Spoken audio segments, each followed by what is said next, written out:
Carly. I'm with Ben Zinga, and I'm here with Jeremy Barnett from Rad.AI. Jeremy, how are you? I'm well, thank you. It's nice to be here. Yeah, thanks for coming out with us today. Okay, I'm going to jump right into it. Can you tell me about your company and what it does? Yeah, sure. RAD is we're the first artificial intelligence that's been built to automate the different levels of creative intelligence needed to execute an ROI-based media campaign. That's great. Thank you so much. What is the potential market size?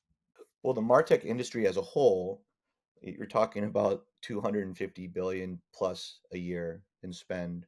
And it's a really interesting question because when people say that sometimes I think it sounds a little bit it's almost like, well, what does that actually mean? So I think double clicking on where we're starting, what we're doing, and how we're rolling out our product. So we've based our product on creative intelligence, and initially we're utilizing and productizing the product to deliver creative intelligence for creator and influencer based campaigns. And that market size last year was over 25 billion. We think it's going to grow to close to 30 billion this year. It's interesting just because of the fact that a lot of things are slowing down, but this particular place is growing. And this is a segment in the MarTech industry. From there, we're going to be rolling out the creative intelligence for product launches. And then we're going to be rolling out the creative intelligence for anything that has to do with paid media. And then we'll be rolling out the creative intelligence for anything that has to do with long form content, including email sequencing, blogs, and web pages. So there's a whole world of marketing technology at our disposal. But first and foremost is we're building a client roster of Fortune 1000s that are using our technology and our methodology to deliver better ROI-based influencer marketing campaigns. And then from there, we expanded to other parts of the marketing technology universe. Great. With what companies have you worked? We have a roster, Accenture, Dignity Health, which was acquired by Common Spirit, a large healthcare company, Roman, Roman Ventures, uh, MGM Entertainment Group, Fisker Automotive. We're really proud of the clients that we have, and I think remember what I told you earlier that a lot of what we do is time based.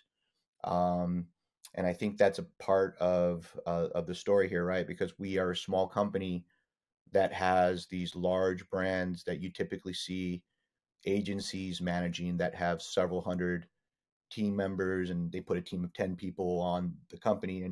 And with us, it's not necessary because we have so much internal automation and so much internal differentiation with the output that our product delivers that we don't have to play a lot of those what we'll call big agency games.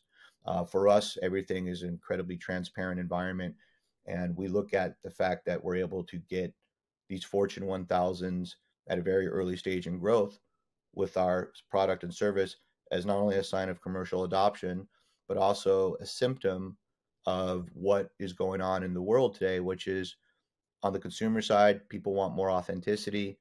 On the brand side, I think it's reasonable to say that brands are genuine with wanting to reach their customer in a more authentic way.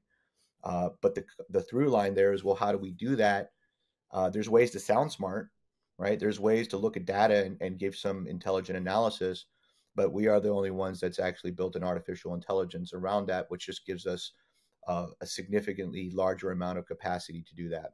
How has the company grown in the past year? From 20 to 21, we grew roughly 300%. And then from 21 to 22, we grew another 300%. Granted, we're at the beginning parts of commercial adoption. Current run rate right now is roughly around $2.2 million. We'll be updating those numbers at the end of the first quarter. We continue to grow and level off.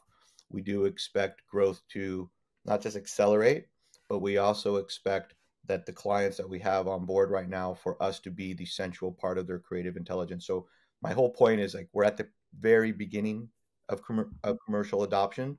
So a lot of these things that are associated with building your business model and understanding what the actual lifetime value of a customer is, a lot of these things are skewed a little bit because we're so early. What I can tell you is the average customer right now is spending close to $250,000 a year on creative intelligence campaigns with us. Uh, if I told you like, hey, that's going to be consistent, we actually believe that number is going to go up significantly, but it hasn't yet. because, like I said, we're still in the testing phase with some of our clients, or we're at the early stages of like a year or a multi-year contract. Right. So, what obstacles are you overcoming in the next 12 to 18 months? That's an interesting question because we have a lot of obstacles. So I think the primary obstacle that we are dealing with right now is we are at the very beginning of commercial adoption. So there's a very deliberate process associated with creating a repeatable sales infrastructure.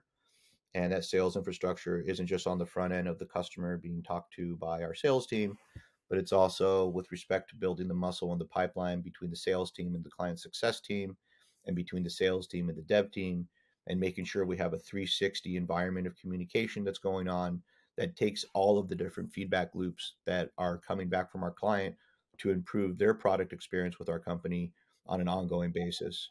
And these are some of the things that we've been building muscle around. And these are some of the things that, as you start to go from a company that's got a good idea and we have a couple of clients, so, okay, well, now we've got 20 clients on the books. How do we make sure that everything is not only repeatable, but at our stage of growth, we definitely encourage our clients to give us feedback on the things that are important to them, uh, on the on the experiences that they want to see on a continual basis, and how they want to look at the information. One of the things that we've found as a growing company is the importance of articulating the value that we deliver to our clients in a way that is consistent with how they want to receive the information. So that was a real struggle for us. Our first 6 months after we acquired Atomic Reach was, it wasn't, the information was good information, but it was more of like, how do we give this information to our customers in a way that doesn't confuse them, that they understand, that's intelligible, that also doesn't disrupt their day, and how do we do that in the form of a platform that's automated?